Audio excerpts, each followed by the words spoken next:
Both the current and the previous Secretary Generals have objected to the UN's disproportionate focus on Israel. It's a wrong that undermines the credibility of this institution, and that, in turn, is harmful for the entire world. I've often wondered why, in the face of such hostility, Israel has chosen to remain a member of this body. And then I remember that Israel has chosen to remain in this institution because it's important to stand up for yourself. Israel must stand up for its own survival as a nation, but it also stands up for the ideals of freedom and human dignity that the United Nations is supposed to be about. Standing here today, being forced to defend sovereignty and the integrity of my country, the United States of America, many of the same thoughts have come to mind. The United States is by far the single largest contributor to the United Nations and its agencies. We do this in part in order to advance our values and our interests. When that happens, our participation in the UN produces great good for the world. Together, we feed, clothe, and educate desperate people. We nurture and sustain fragile peace in conflict areas throughout the world. And we hold outlaw regimes accountable. We do this because it represents who we are.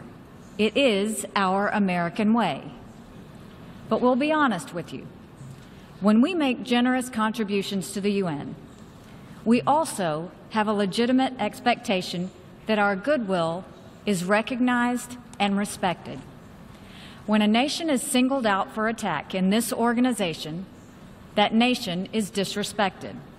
What's more, that nation is asked to pay for the privilege of being disrespected.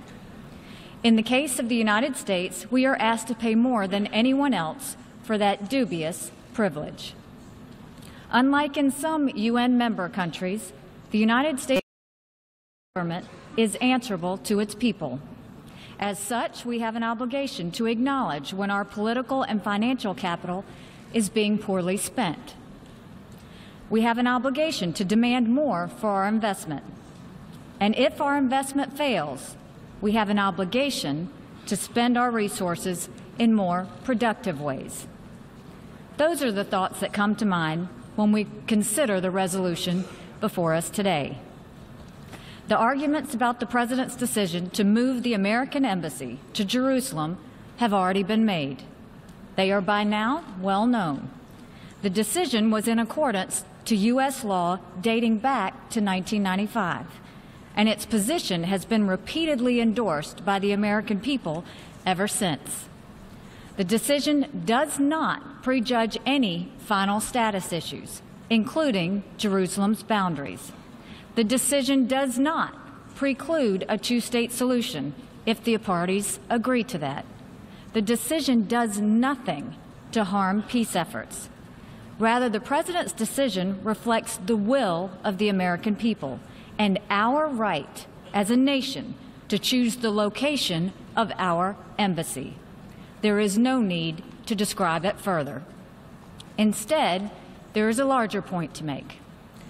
The United States will remember this day in which it was singled out for attack in the General Assembly for the very act of exercising our right as a sovereign nation.